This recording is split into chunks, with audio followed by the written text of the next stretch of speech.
চিনতেই পারিনি, একদম রাজকন্যার মতো লাগছে তোমাকে ঝিল। ঝিল, কি মা? তোকে এভাবে কে সাজিয়েছে? তুই কেন সেজেছিস এভাবে? ভোলে বাবা পার করেগা সিরিয়ালের আজকের বৌভাতের জমজমাট পর্বটি দেখতে হলে লাইক ও সাবস্ক্রাইব করুন।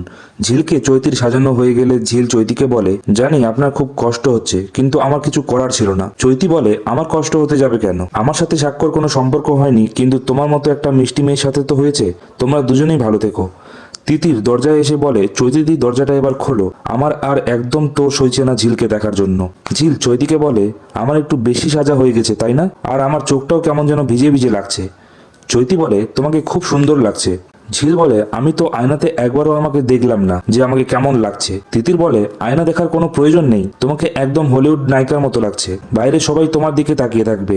তিতির ঘর থেকে ঝিলকে বাইরে নিয়ে আসলে সবাই ঝিলের দিকে তাকিয়ে হাসাহাসি করতে থাকে।